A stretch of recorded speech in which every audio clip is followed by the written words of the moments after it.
स्वागत है आपका स्टैटिक जीके में। आज के इस वीडियो में हम रेलवे एनटीपीसी के 2016 के पेपर को डिस्कस करेंगे, सिर्फ जीएस का पार्ट। ठीक है, तो पूरा वीडियो बहुत ध्यान से देखिएगा, आपके लिए बहुत इंपॉर्टेंट क्वेश्चन इसमें इंक्लूडेड हैं। ठीक है, चलिए स्टार्ट करते हैं फर्स्ट क्वेश्चन से कि यूनेस्को की विश्व विख्यात रानी की वाव इनमें से कौन से स्थान पर अवस्थित है। ठीक है, तो यूनेस्को ने वर्ल्ड हेरिटेज साइट घोषित कर दिया है रानी की वाव को, और वो है कहाँ पे, कोणार्क ओडिशा में। ठीक है, तो सी ऑप्शन आपका इसका करेक्ट ऑप्शन होगा। ठीक है, एक चीज और पूछता है एग्जाम में, जो आपका 100 रुपए का जो नया नोट है उस पर जो पीछे के साइड जो फोटो छपी हुई है, जो चित्र बना हुआ है, वो किसकी है, वो भी है रानी की वाव की। ठीक है, तो ये भी ध्यान रखना है, कभी कभी एग्जाम में पूछ लेता है कि 100 रुपए के नोट पर किसकी फोटो है। ठीक है, ध्यान रखना है आपको।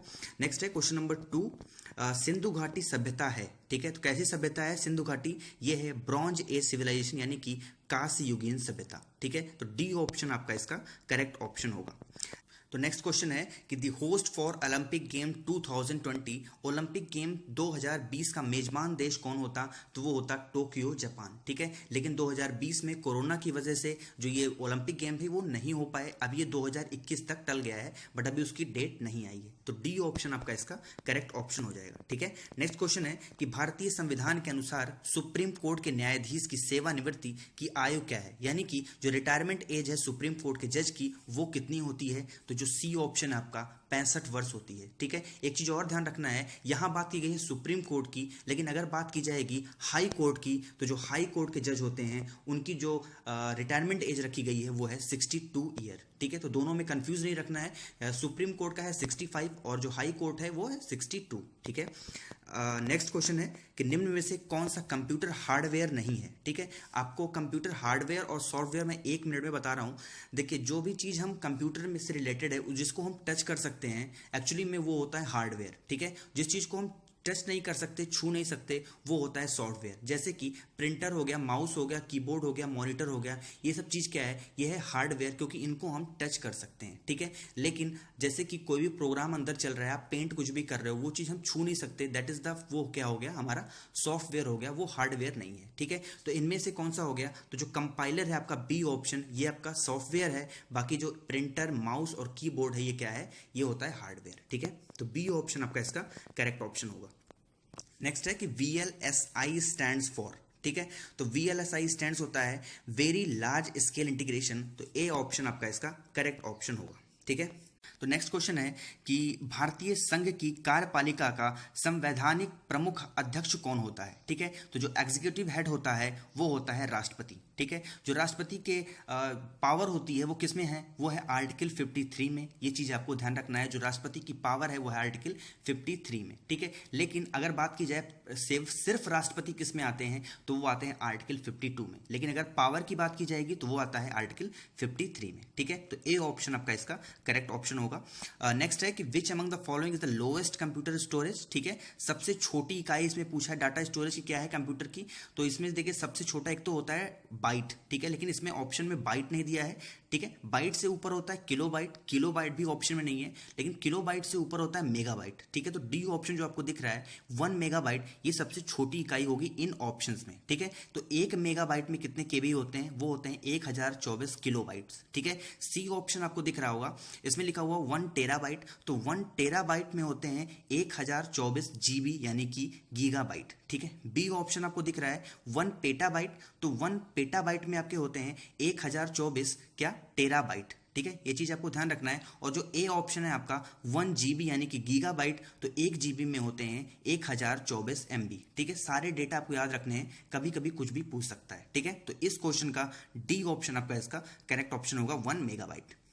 नेक्स्ट है कि भारत की सबसे धीमी रफ्तार वाली ट्रेन कौन सी है। ध्यान रखना है आपको, जो सबसे धीमी रफ्तार वाली ट्रेन है वो ए ऑप्शन में आपका लिखा हुआ है नीलगिरी एक्सप्रेस। ठीक है, जो इसकी एवरेज स्पीड है वो है 10 किलोमीटर प्रति घंटा, यानी कि 10 kmph। ठीक है, नेक्स्ट है कि इनमें से कौन केंद्र शासित प्रदेश दमन तथा दीव की राजधानी है। ठीक है, तो जो ए ऑप्शन आपको दिख रहा है दमन, ये जो है दमन और दीव की राजधानी है, तो ए ऑप्शन आपका इसका करेक्ट ऑप्शन होगा। ठीक है, नेक्स्ट है कि मणिकर्णिका इनमें से किस एक स्वतंत्रता सेनानी का मूल नाम मणिकर्णिका था। ठीक है, तो जो डी ऑप्शन आपको दिख रहा है रानी लक्ष्मीबाई, रानी लक्ष्मीबाई का जो मूल नाम, जो ओरिजिनल नाम था वो था मणिकर्णिका। ठीक है, एक चीज और ध्यान रखना है आपको, जो रानी लक्ष्मीबाई थी इनके जो बचपन का नाम था वो था मनु। ठीक है, इनका जन्म कब हुआ था? इनका जन्म हुआ था 19 नवंबर 1835 में। ठीक है, सारी चीजें आपको ध्यान रखनी है, कभी भी कुछ भी पूछ सकता है।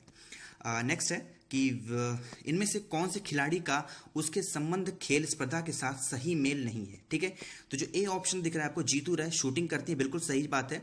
दीपा कर्माकर जिम्नास्टिक है, बिल्कुल सही है। पीवी सिंधु बैडमिंटन करती हैं, बिल्कुल सही, सभी जानते हैं इनको। लेकिन जो डी ऑप्शन है साक्षी मलिक, ये बॉक्सिंग नहीं करती हैं, ये एक रेसलर है। ठीक है, कुश्ती करती हैं, तो डी ऑप्शन जो है वो सही मेल नहीं खा रहा है, तो डी ऑप्शन आपका इसका करेक्ट ऑप्शन होगा।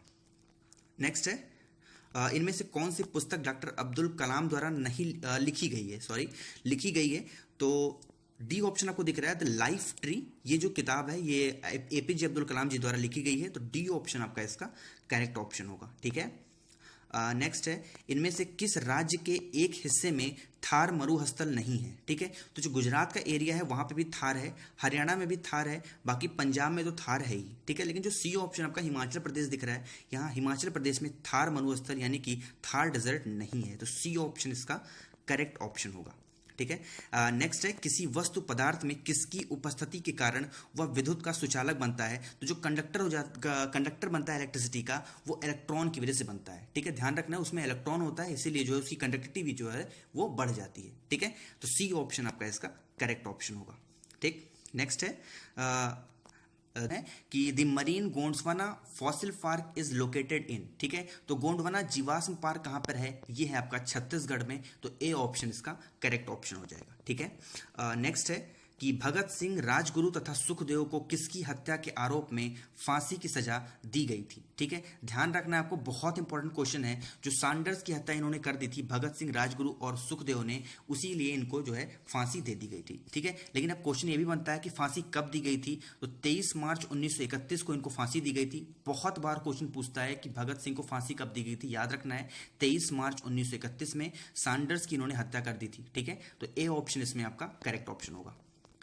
नेक्स्ट है कि इनमें से किसने भारत के वित्त मंत्री की जिम्मेदारी का ग्रहण पदभार संभाला है। ठीक है, तो जो प्रणब मुखर्जी, फर्स्ट ऑप्शन आपको दिख रहा है, जो प्रणब मुखर्जी हैं 2009 में ये क्या थे? वित्त मंत्री हुआ करते थे। ठीक है, तो ए ऑप्शन आपका इसका करेक्ट ऑप्शन हो जाएगा।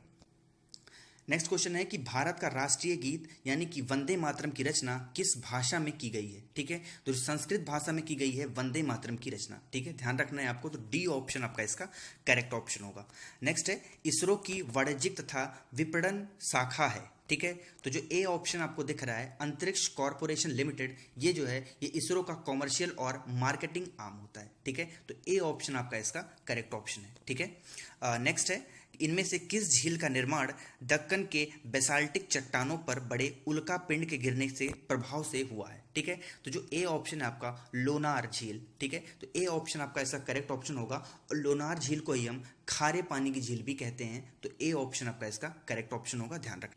तो नेक्स्ट क्वेश्चन है इनमें से कौन विद्युत का काफी अच्छा चालक है। ठीक है, तो सी ऑप्शन आपको दिख रहा है ग्रेफाइट। सभी को पता है कि जो ग्रेफाइट होता है बहुत ही गुड कंडक्टर ऑफ इलेक्ट्रिसिटी है। ठीक है, तो सी ऑप्शन इसका करेक्ट ऑप्शन हो जाएगा, ग्रेफाइट। तो नेक्स्ट क्वेश्चन है कि पाइथन क्या है। ठीक है, तो आपको बता दूं कंप्यूटर में एक लैंग्वेज होती है, एक प्रोग्रामिंग लैंग्वेज है जिसका नाम होता है पाइथन। ठीक है, तो ए ऑप्शन आपका इसका करेक्ट ऑप्शन होगा, एक प्रोग्रामिंग भाषा है पाइथन। ठीक है, नेक्स्ट है कि हड़प्पा सभ्यता यानी कि 2500 BC के आसपास विकास किया था, आज उन्हें हम क्या कहते हैं। ठीक है, तो आज उस सभ्यता को, जो हड़प्पा सभ्यता है, उसको हम कहते हैं पश्चिमी भारत और पाकिस्तान, यानी कि बी ऑप्शन आपका इसका करेक्ट ऑप्शन हो जाएगा। ठीक है, अब इसकी खोज किसने की थी हड़प्पा सभ्यता की? तो ये की थी 1971 में, यानी कि 1971 में दयाराम साहनी ने। ठीक है, तो बी ऑप्शन आपका इसका करेक्ट ऑप्शन हो जाएगा।